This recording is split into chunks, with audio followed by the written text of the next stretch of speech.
नमस्कार दोस्तों, आपका स्वागत है मेरे इस वीडियो में।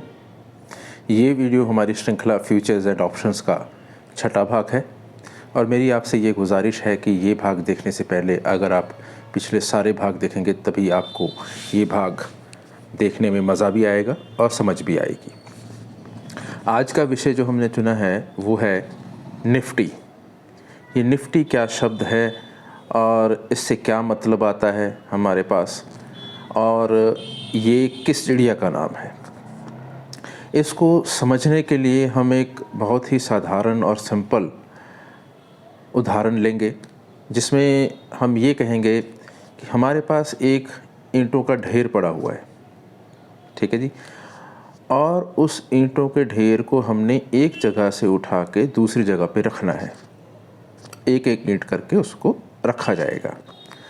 अब हमारे पास 50 बंदे हैं जो वो ईंटों को उठा के दूसरी जगह रखेंगे जहाँ पे हमने रखवानी है। अब होता क्या है कि जो वो 50 बंदे हैं हमारे पास, वो 50 के 50 बंदों की जो ताकत है ईंटों को उठा के एक जगह से दूसरी जगह रखने की, वो एक समान नहीं है। एक बंदा है, मान लेते हैं उसका नाम हम रखते हैं राम। उसकी क्षमता सबसे ज़्यादा है। वो एक बार में 13 ईंटें, एक दिन में 13 ईंटें उठा के रखता है एक जगह से दूसरी जगह पे। और दूसरा हमारा जो बंदा है उसका नाम हम रखते हैं शाम।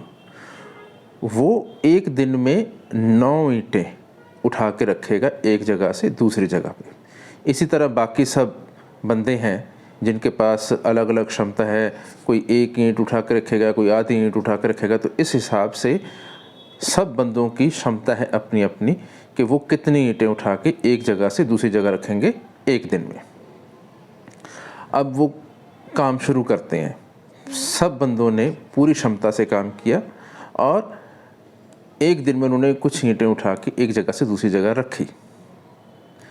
अब मान लेते हैं अगले दिन जो राम है, जो सबसे ज़्यादा काम करने वाला बंदा है, उसकी तबीयत मान लो ख़राब होगी।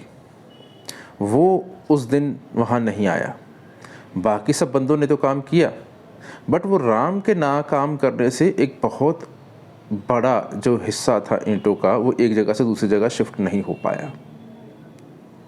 मान लेते हैं दूसरे दिन शाम भी बीमार हो गया, वो भी काम पे नहीं आया, और उसके साथ 3-4 और दोस्त जो उन 50 में से कुछ एक थे वो भी बीमार हो गए, वो काम पे नहीं आए। और बहुत थोड़े से बंदे जो थे उन्होंने काम किया और बहुत ही थोड़ी ईंटें उठा के एक जगह से दूसरी जगह पे रख पाए वो। अब हम मान लेते हैं कि जो हमारा राम था वो अगले दिन आया। उसके दिमाग में पता नहीं क्या आया, उसने बजाय कि ईंटों को जहाँ से उठा के रखना था दूसरी जगह पे, वो करने की बजाय उसने जहाँ पर रखी हुई ईंटें थी वहाँ से 13 ईंटें उठाई पूरी क्षमता से और वापस रख दी उधर। तो भाई वो जो ईंटें वहाँ गई थी वो ईंटें वापस चलेगी, तो वो काम जो पहले हुआ पड़ा था ज़्यादा, वो कम हो गया। तो इस उदाहरण से मैं आपको ये समझाना चाह रहा हूँ कि अब हम इसको ऐसे लेके चलते हैं कि ये जो राम, शाम और बाकी जो बंदे हैं ये स्टॉक्स के नाम हैं, जैसे HDFC बैंक, रिलायंस और ये सब चीज़ें हैं, ठीक है ना, सारे का। और मतलब कि जैसे इन्फोसिस, TCS है ना, एक्सिस बैंक, ICICI बैंक, ये सब नाम हैं उन बंदों के। जिस दिन रिलायंस ऊपर जाएगा उस दिन निफ्टी ज़्यादा ऊपर जाएगा। क्यों? क्योंकि इसका जो वज़न है वो ज़्यादा है। इसको हम अपनी टेक्निकल भाषा में बोलते हैं उसका वेट सबसे ज़्यादा, मतलब कि ज़्यादा है। सबसे ज़्यादा तो आजकल HDFC का चल रहा है, क्योंकि HDFC बैंक का चल रहा है, क्योंकि HDFC और HDFC बैंक दोनों मर्ज हुए हैं और उनको मर्ज करने के बाद जो निफ्टी में उनकी वेटेज है वो 13.77 के करीब निकलती है आज की डेट में, जो कि सबसे ज़्यादा है। डबल डिजिट में एक ही स्टॉक है HDFC बैंक। बाकी सब सिंगल स्टॉक में है। जैसे रिलायंस है वो शायद 9.56 है, तो वो भी डबल डिजिट में कभी आ जाता है कभी नहीं आता। आजकल वो डबल डिजिट में नहीं है। तो अगर ये दो स्टॉक चलते हैं तो निफ्टी नॉर्मली ऊपर जाता है, क्योंकि इनका वेट बहुत ज़्यादा है।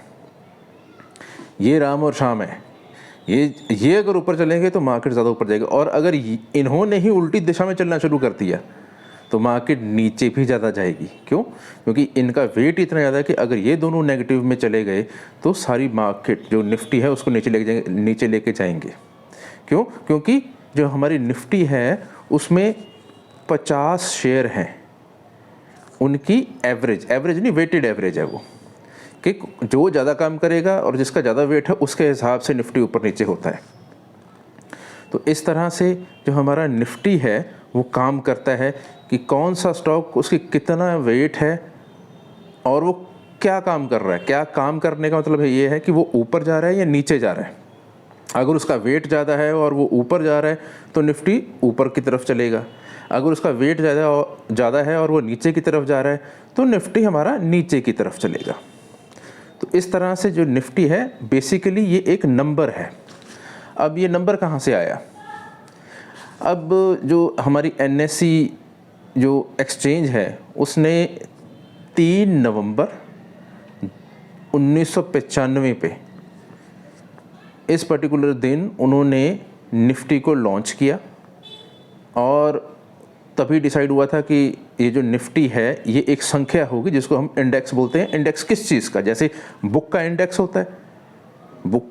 होता है ना, उसी तरह से ये भी एक इंडेक्स है जिसमें अब बुक के इंडेक्स में मान लो कि उस बुक में 50 चैप्टर्स हैं, तो वो 50 चैप्टर्स उस इंडेक्स में लिखे होते हैं कि ये 50 चैप्टर्स हैं आगे यहाँ पे। इसी तरह ये जो निफ्टी है ये भी एक इंडेक्स है जिसके अंदर 50 स्टॉक्स हैं, 50 स्टॉक्स हैं, ठीक है। और वो ये जो स्टॉक्स है ये चेंज होते रहते हैं, कभी कोई स्टॉक बाहर चले जाता है, कभी कोई स्टॉक अंदर आ जाता है। और इनकी जैसे मैंने वेटेज बोली, आज की डेट में जैसे सबसे ज़्यादा वेटेज जो है वो HDFC बैंक की है, ठीक है। उसके बाद जो HDFC बैंक की है वो 13 पॉइंट समथिंग है, और उसके बाद आती है रिलायंस की, वो 9 पॉइंट समथिंग है। उसके बाद बाकी सारे आते हैं जैसे ICICI बैंक हो गया, इन्फोसिस हो गया, TCS हो गई, ये सारे स्टॉक्स आते हैं। अब क्या है कि ये सारे स्टॉक्स वो 50 जैसे हम मान लेते हैं चैप्टर जैसे बुक के होते हैं तो वो सारे हैं। अब इनका हर स्टॉक का अपना एक वेट है, जैसे हमने बताया था राम और शाम की एग्जांपल दे के आपको। अब ये जो निफ्टी है ये 3 नवंबर 1995 वाले दिन NSE जो एक्सचेंज है उसने लॉन्च किया था। अब उस समय जो उन्होंने बोला कि यार ये 50 स्टॉक को इकट्ठा कर दो और हम इसका स्टार्टिंग करते हैं। तो स्टार्टिंग करते हैं तो भाई कोई संख्या तो रखनी पड़ेगी ना, कोई वैल्यू रखनी पड़ेगी इसकी।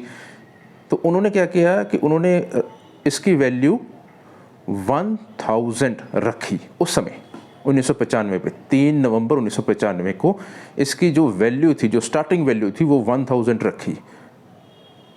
और उन्होंने बोला कि अब इसके बाद ये हमने रख तो दी, बट अब ये कितना ऊपर जाएगा ये इस चीज़ पे निर्भर करेगा भी इन 50 स्टॉक जो इसमें ऐड किए हैं कौन सा शेयर कितना ऊपर जाता है।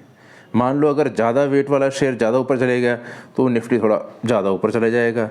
अगर मान लो कि वो ज़्यादा नीचे चल जाता है तो निफ्टी नीचे चला जाएगा। तो इस तरह से ये निफ्टी बना 3 नवंबर 1995 को।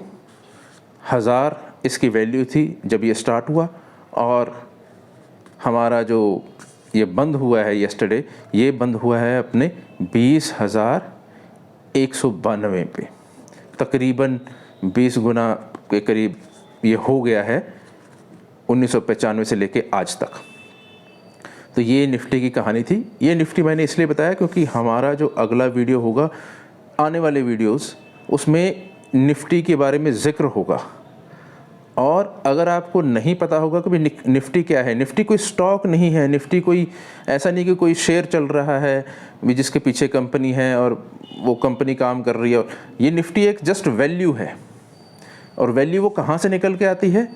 वो वैल्यू निकल के आती है 50 शेयर जो कि शेयर मार्केट में ट्रेड होते हैं, उन सब का जो हम एवरेज करते हैं। एवरेज भी सिंपल एवरेज नहीं, वेटेड एवरेज। वेटेड एवरेज का मतलब क्या है वो भी मैंने इसी वीडियो में बताया भी, जिसकी ज़्यादा ताकत है उसका ज़्यादा वेट होगा, वो ज़्यादा प्रभावित करेगा निफ्टी को, जिस तरफ भी चलेगा, ऊपर या नीचे। तो ये एक सिर्फ एक संख्या है। किस चीज़ की संख्या है? 50 स्टॉक्स की वेटेड एवरेज है ये कोई अपने आप में शेयर नहीं है। अब ये जो मैंने आपको अभी बात बताई अपने आप में शेयर नहीं है, ये एक वेटेड एवरेज है, ये एक संख्या है। ये हम आगे जाके जब हम चीज़ों को एक्सप्लेन करेंगे, जब मैं बताऊंगा चीज़ों को लेके, इंडेक्स में ट्रेडिंग कैसे होती है और इंडेक्स ट्रेडिंग क्यों शेयर्स की ट्रेडिंग से अलग है और क्या अलग है और वो क्यों अलग है, वो इस वीडियो में बताया गया है। सो इस वीडियो को आप दोबारा या तिबारा भी देखना, ये समझने के लिए कि निफ्टी असल में है क्या।